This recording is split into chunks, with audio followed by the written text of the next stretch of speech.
Nakasisiguro ka bang wala kang kasama? Ay! Ay! Putek, brown out pa nga. Kunin mo yung mga kandila. Hindi kaya namamalik mata?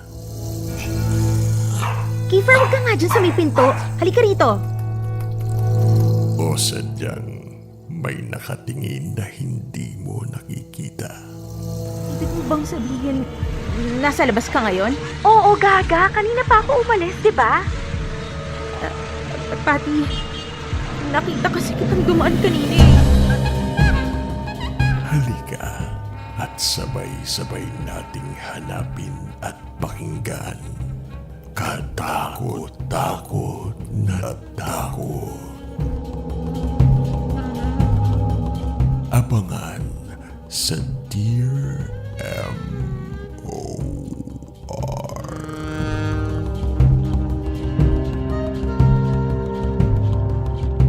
Nakakaiyak, nakakakilig. Nakakatawa!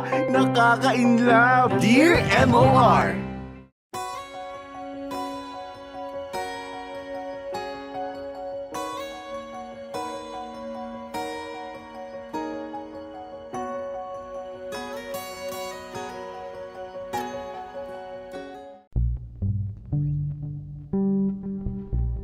Dear MOR, magandang araw po mga kamorkada.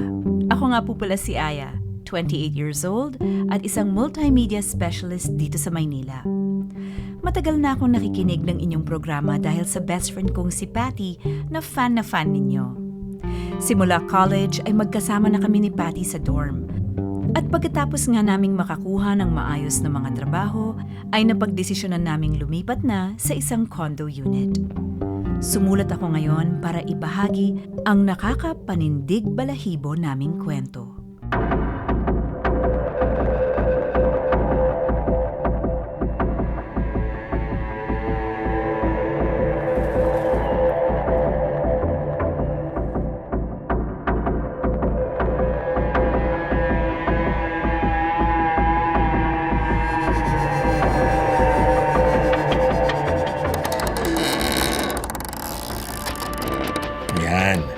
Welcome. Kiefer! Ang laki po pala nito. Ina-expect ko kasing laki lang ng usual na studio units eh. Same. Kaya nga akala ko nung una niloloko ako ni Kuya James eh. Ang mura ng rent tapos ganito kalaki yung kondo. Lumang building na rin kasi kaya mas malaki talaga yung mga kwarto. Kumpara mo dun sa mga bagong kondo ngayon. Buti na lang po talaga nakita kaagad ni Patty yung post niyo sa FB. Ang tagal na kasi talaga naming naghahanap ng malilipatan eh. Buti rin nag-offer agad si Patty. Bale, nasa inyo na naman yung susi, no? Yung kontrata, baka next week ko pa maibigay kasi may mga pinapabago pa kayo. Sige po, no rush naman po. Okay, iwan ko na kayo. Okay po. Thank you po. Ano pala? Lagi nyo lang buksan yung ilaw at saka yung mga kortina. Po? Para lang maliwanag tsaka maliwalas. Sige po. Okay. Tsaka pala may dim light akong iniwan dyan. Kapag gabi, hayaan nyo lang na nakabukas. Okay po. Thank you po. Patty, sure ka bang 10K lang ang rent natin dito per month? Oo naman, bayad na nga natin yung deposit, di ba? Excited na ako mag-set up ng mga gamit. Medyo madilim nga pala dito, no? Oo nga. Buksan natin yung kurtina. Ang liwanag naman. Mukhang gusto ni Kuya James na laging may ilaw dito sa unit eh. Halatang bago lahat ng bumbilya. May iniwan pa nga siyang dim light oh. Oo nga eh. Di pa naman ako nakakatulog kapag may bukas na ilaw. Hindi ka naman talaga matutulog mamayang gabi kasi night shift ka. Pinaalala mo pa. Ay, nasa baba na yung L3. Tara, kunin natin mga gamit natin. Tara.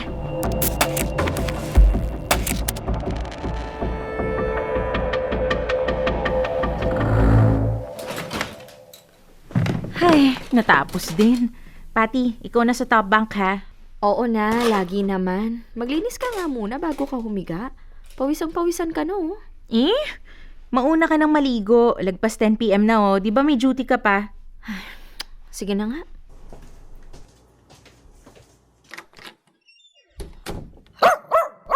Kiefer? Kiefer? Sinong tinatahulan mo dyan? Kiefer? Anong tinatahulan nito? Kiefer, halika nga rito. Patty? Patty?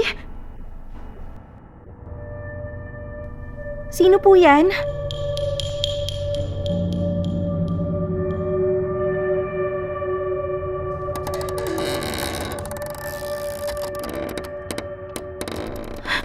Good evening.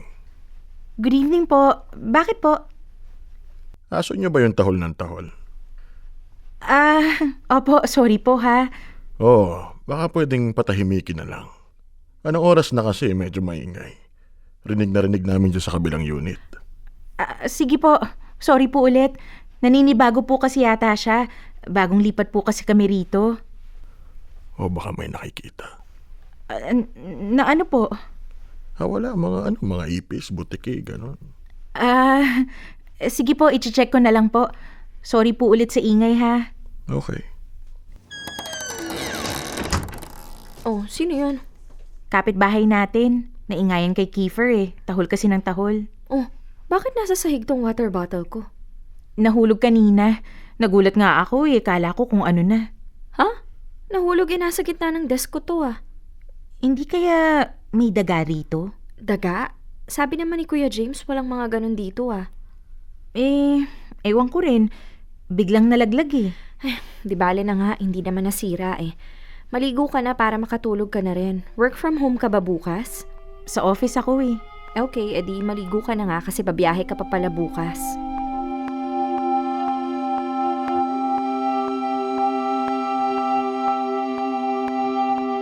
Mga kamorkada, tahimik naman ang unang gabi namin sa kondo.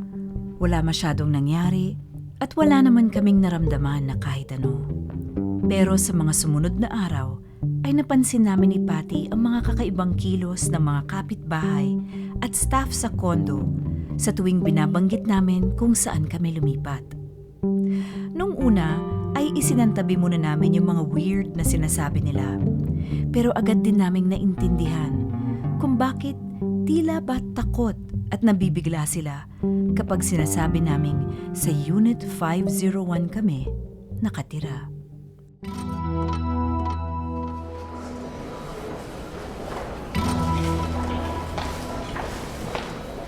Excuse me po, ma'am. Po? Saan po sila? Sa Unit 501 po, bagong lipat po kami. 501? Yung kay Sir James po? Opo. Kailan po kayo lumipat? Nung isang araw lang po. Baka gusto nyo po na publishingan yung unit nyo, ma'am. Kilala ko po yung pare dito. Hindi na po. Okay na po kami. Sigurado kayo, ma'am? Okay na po kami, kuya. Thank you po. Good afternoon, Sir Buboy. Afternoon. May bago pala kayong kapitbahay. Itong sila, ma'am. Oo. Kumusta yung aso niyo? Okay naman po. Buti. Parang hindi naman tumahol kagabi. Hindi naman po. Nakapag-adjust na siguro. Anong tinatahulan, ma'am? Yung dingding? Opo. Baka may nakitang ipis o kaya butiki. Sabi ko sa inyo, ma'am, magpa-blessing kayo. Nako, hindi na ho. Baka kaya na ho ng insect repellent spray. Tara na girl, nakikiripihan ako kay kuya eh. Sige po. Una na po kami. Sige, ma'am. Ingat po kayo. Sige po. Tara na, bilis.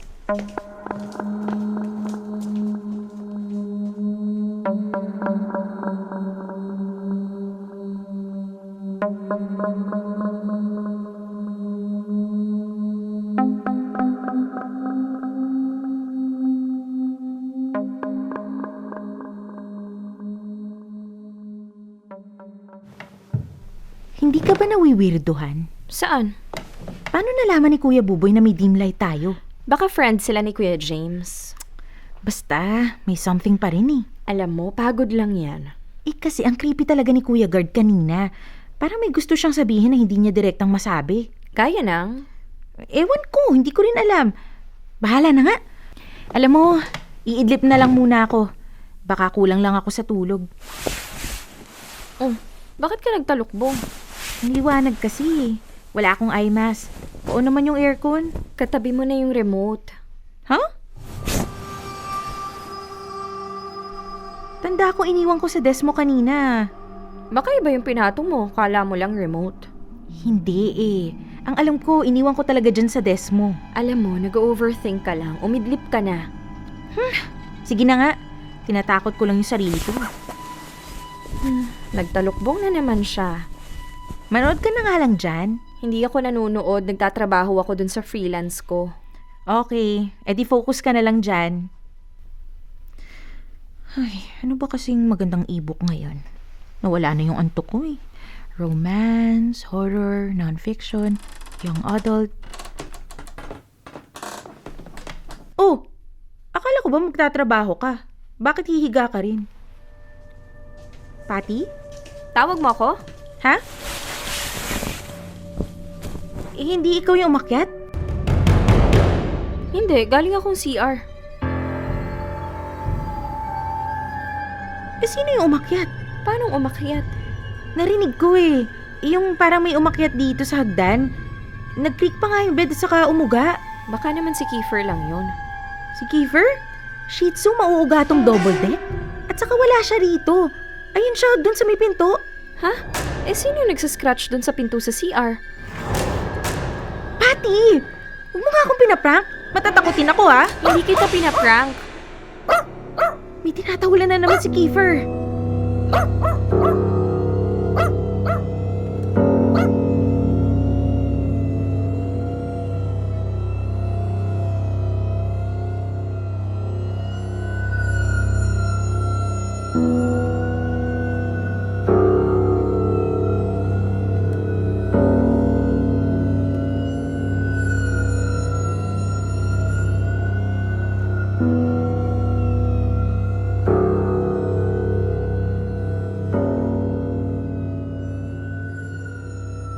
Nagsimula siya sa mga nahuhulog na bagay, hanggang sa mga biglang bumubukas na ilaw, at syempre, ang madalas na pagdahol ni Kiefer sa dingding. Naging usapan na namin ni Patty kung hahanap na ba kami ng bagong lilipatan, pero pareho kaming walang oras para maghanap ng bagong condo unit. Sinabi namin pareho na titiisin muna namin, na pagkatapos ng ilang linggo ay sigurado namang masasanay na kami. Pero mas lalala pa pala ang mga susunod na pangyayari.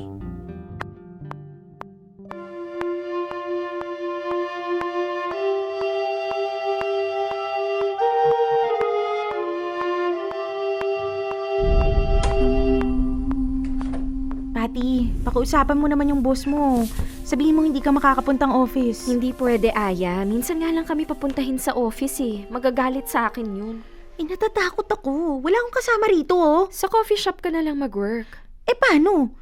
Eh, naka-PC ako, wala akong laptop. Chat mo si Kenneth. Sabihin mo tumambay muna siya dito. Eh, taga Mandaluyong pa yun. Mamaya pa yung makakapunta for sure, no? Eh at least may kasama ka habang wala ako, di ba? Sige na nga. O sige na, una na ako ha. Bye-bye. Bye! Umuwi ka kaagad ah. Huwag ka nang magpaabot ng rush hour, please. Traffic ngayon kasi Friday. Okay. Ay. Kiefer, huwag ka nga dyan sa may pinto. Halika rito. Chat natin si Kenneth. Kenneth, pwede ka bang pumunta rito sa condo? Sana pumayag siya, Kiefer. Please. Ayan, nag-reply na. Punta na ako. Chinat na ako ni Patty kanina. Ay, salamat naman.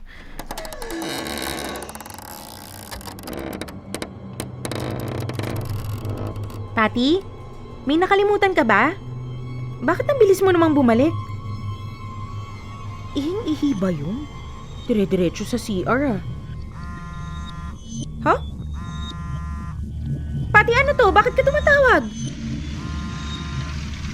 Hello? Paalis na raw si Kenneth sa condo niya. Oo nga, kakatext din niya sa akin. Teka, bakit ang ingay ng background mo? Naghihintay ako ng jeep pa opisina eh. Ha? Patty, ibig mo bang sabihin nasa labas ka ngayon? Oo, gaga. Kanina pa ako umalis, di ba? Patty, nakita kasi kitang dumaan kanina eh. Pumasok ka pa nga sa banyo. Sure ka ba? Oo. Tinawag pa nga kita tapos hindi ka sumagot eh. Wala ring tunog yung footsteps mo. Gago, umalis ka na muna dyan. Kunin mo si Kiefer. Hintayin mo si Kenneth sa lobby. Okay, sige. Kiefer, tara na, bilis. Kiefer! Kiefer!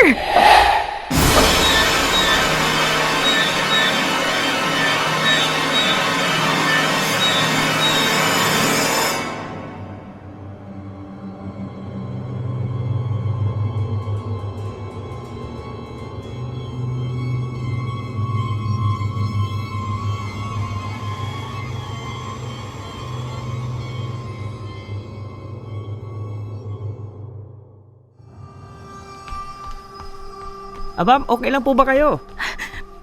Okay lang po. Aya? Bakit nasa lobby ka? Kenneth! Okay ka lang ba? Bakit namumutla ka? Kasi Kuya, may contact pa rin po ba kayo dun sa pare na kakilala nyo? Oo. Gusto niyo po ba magpa-blessing? Oo po sana eh. Lagot. Ano yun? May hinihinging documents yung boss ko. Kailangan ko na daw masend. Tara na. Kasi may Nagparamdam na sa inyo, ma'am? Oo po. Sige po, ma'am. Kakausapin ko si Father. Huwag niyo na munang pansinin. Hindi naman nananakit yun. Teka, may something sa kondo nyo? Oo. Nagagalit na nga yung boss ko eh. Alam mo, tara na. Send na lang natin yung mga kailangan mong documents tapos tambay tayo somewhere else. Natatakot na talaga ako, Ken eh. Kasama mo naman ako eh. Sige na, tara na. Okay.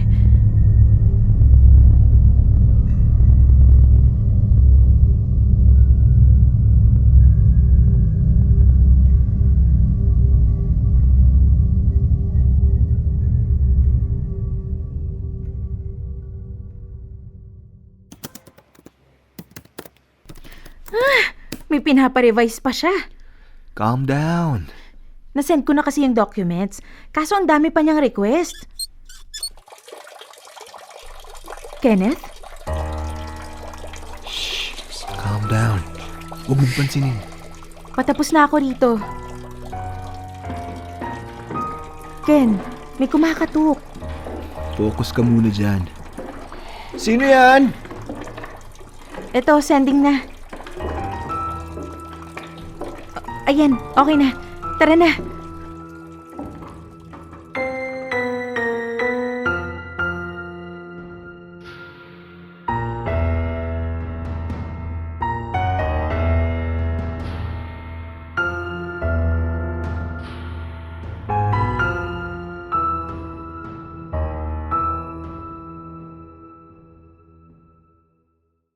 Dear M.O.R.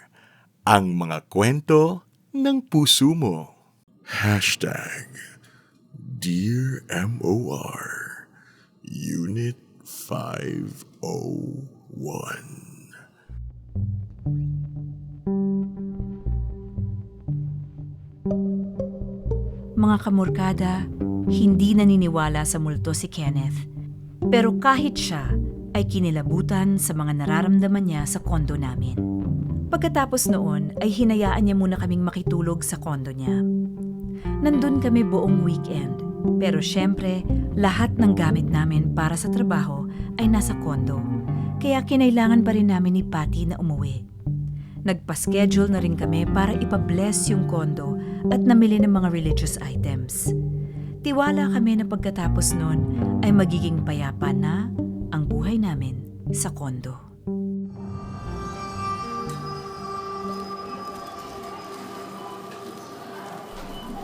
Patty, kuha ka nga ng mga kandila. Kailangan natin yan para sa blessing eh. Ilan? Kahit isang pack lang na yan, tapos daan na lang tayong simbahan, ipa-bless din natin. Okay, saan pala tayo bibili ng rosary? Sa simbahan na rin. Meron ba doon? Marami namang nagtitinda ng mga ganun sa tabi ng simbahan. Pwede rin tayong bumili ng mga figurines. Sige. Teka, si Kuya Buboy ba yon? Kuya Buboy! Oy, Kumusta ang mga bagong lipat? Okay naman po, naghahanda ng mga gamit kasi ipapabless namin yung kondo. Punta po kayo kung free kayo. Hindi na. Nakapunta na ako dun sa unang dalawa. Unang dalawa po? Oo.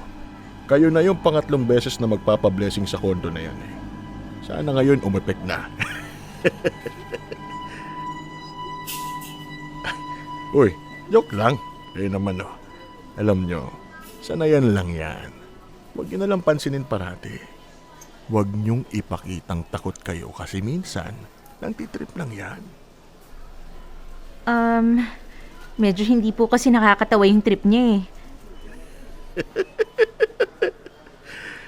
Sige na. Una na ako ha. Sisilip na lang ako doon sa pa-blessing nyo kapag free ako. Okay po, ingat po. Kayo rin.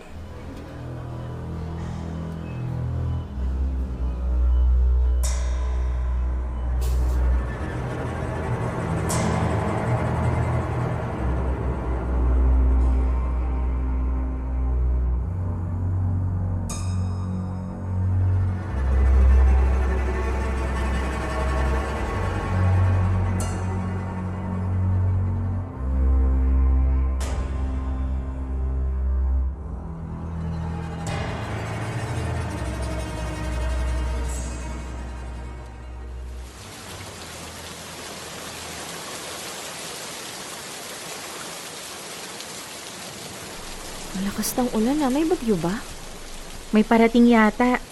Saan ko pala pwedeng ilagay tong rosary at saka kandila? Diyan mo na lang muna sa may shelf. At saka kailan daw pala pupunta si Father? Bukas daw. Buti kahit papano tahimik naman. Pati, huwag mo nga batiin. Ay, sorry. Aya, iniwan mo bang bukas yung cabinet sa kusina? Hindi. Bakit? Pati ba yan? Shh, okay na. Hindi natin papansinin, di ba? Kalma ka lang. Sorry. Anong gusto mong ulam?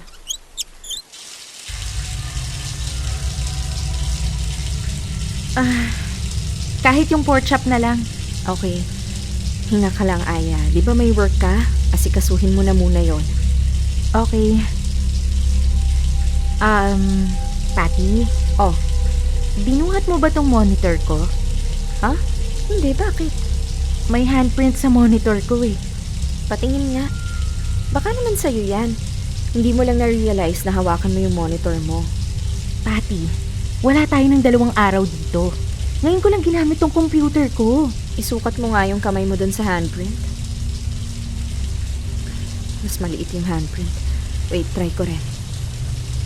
Mas maliit din kaysa sa kamay mo, Pati. Kiefer, ano ba yan? Kiefer? Aya, Bakit? may mga bakas din ng kamay sa dingding.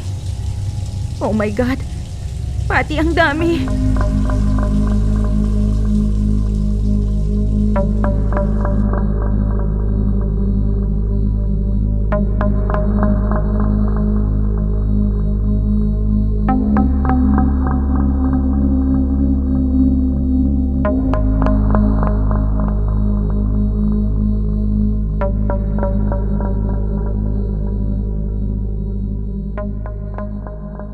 Mga kamorkada, tumaas ang balahibo ko noong mga panahong yon.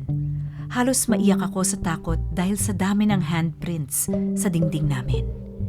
Imposibleng magnanakaw yon dahil nasa 5th floor kami ng kondo at wala namang nawawalang gamit.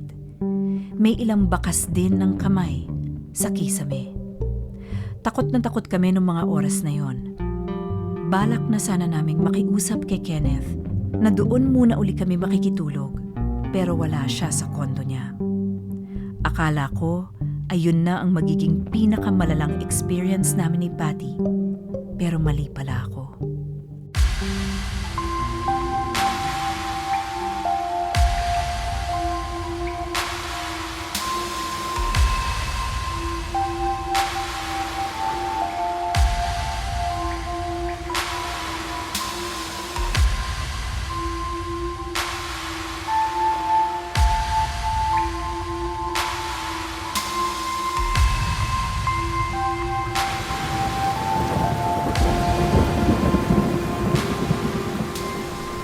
Grabe, baha na sa labas oh. Kaya nga eh, sila tita daw ba? Kumusta?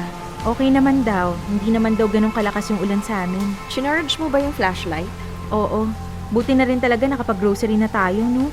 Kung hindi, nako, stranded tayo rito. Totoo, buti na nga lang na-deliver pa yung food na in-order natin para sa blessing. Sayang lang hindi natuloy si Father dahil sa bagyo, pero at least, 'di ba? May pagkain tayo. True. Ay! Putek, brown out pa nga! Kunin mo yung mga kandila. Okay, tapos kain na tayo, din tulog na agad ah. Pati, tabi tayo ha.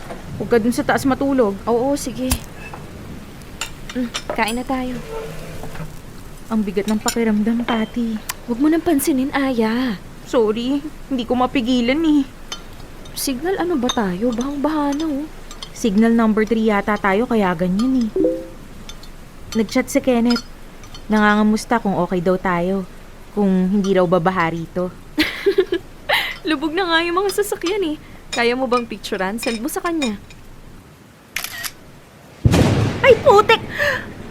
Ayun, may kuryente na ata. Bukas na yung ilaw sa CR eh. Sarado yan kanina nung nag-brown out ah. Namatay uli. Pati, nabuhay din yung ilaw dito. Oo, kita ko. Nag-flicker yung ilaw. Baka nagfa-fluctuate lang yung kuryente. Pati, ang dilim sa paligid oh. Tayo lang yung may ilaw. Kiefer, halika! Dito ka, bilis! Kiefer naman eh. Ngayon ka pa talaga tumahol ng tumahol. My God! Bakit? Tinatakulan niya yung kisame, yung mga handprints sa kisame. Kiefer! Huwag ka nga dyan! Aya, tawagan mo si Kenneth. Okay, sige wait lang ha. Shh, it's okay, Kiefer. Aya? Anong meron? Bakit natigilan ka? Wala bang data? Ayaw kumonect ng calls? Kasi, ano eh, Ano? may ano. May ano? Pati! Bakit? Tingnan mo. May katabi kang babae sa picture. Kunin mo yung flashlight. Sa baba na lang tayo. Aya, bilis! Wait lang. Ayaw mabuhay ng flashlight eh. Yung sa phone!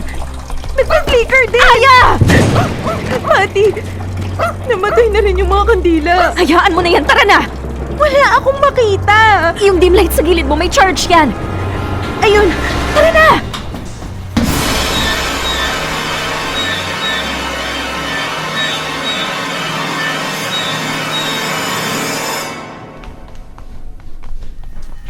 Kuya Guard! Oh ma'am, bumabagyo ha. Lalabas pa kayo? Hindi po, kasi may ano eh. Nagparamdam na naman? opo kuya. Oh, bakit kayo nandito? Baha na sa labas brownout pa. Pinaglalaruan na naman po kasi kami sa taas eh. Binubuksan yung ilaw namin tapos may mga handprints sa dingding. Nagbubukas din po yung shower. Tara, doon muna kayo sa amin magpaumaga. Okay lang po ba? Sanay na ako. Kada may bagong lipat sa unit ninyo, laging may kumakatok sa amin para humingi ng tulong. Tara na. Sama na kayo kay sir ma'am. Mas safe kayo doon. Okay po. Thank you talaga, Kuya Buboy ah.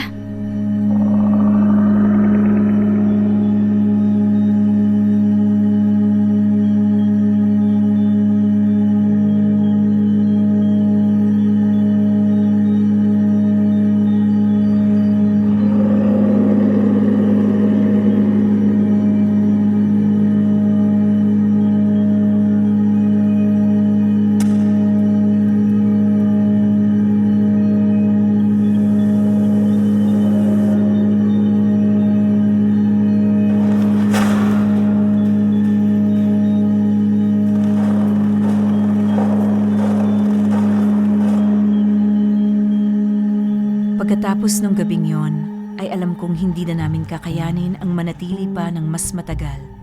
Kaya agad namin tinawagan si Kuya James para sabihing hindi na namin itutuloy yung kontrata sa kondo.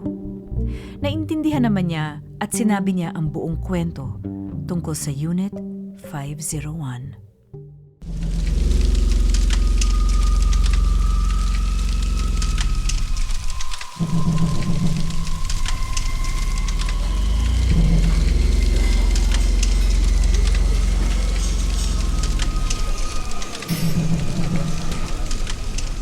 Sorry po talaga Kuya James, pero hindi po talaga namin kaya na tumira pa dun sa unit. Naintindihan ko naman.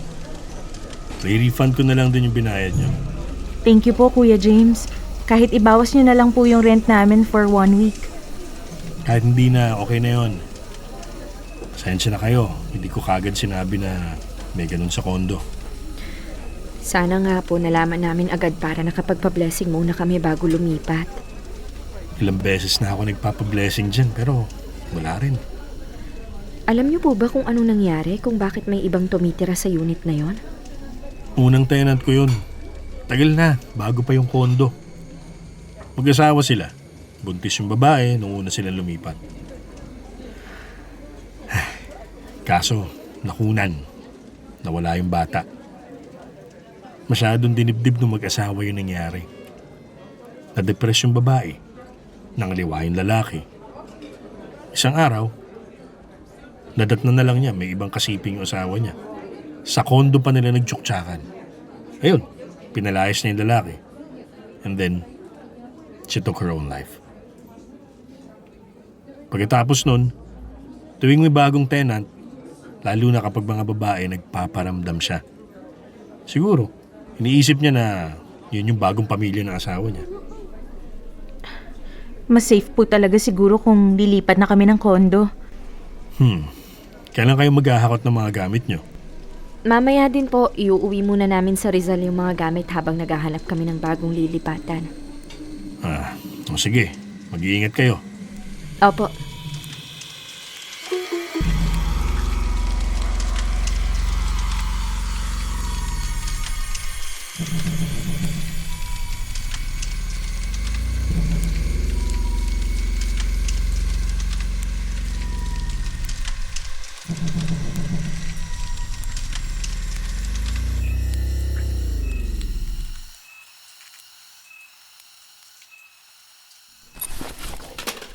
Aya, pati ba tong mga box na to ibababa rin?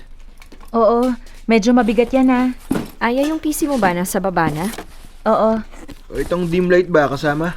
hindi yan. Kay Kuya James yan. Okay, wala nang naiwan. Ito na yung last box? Oo. Tara. Tara. Aya, nasa iyo yung susi. Oo. Patty?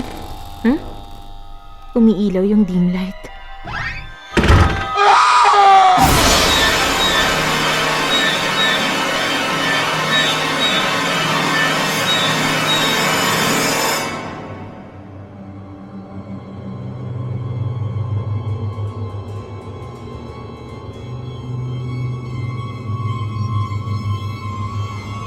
Mga kamorkada, yun na yata ang pinaka nakakapanindig balahibong karanasan ko sa buong buhay ko.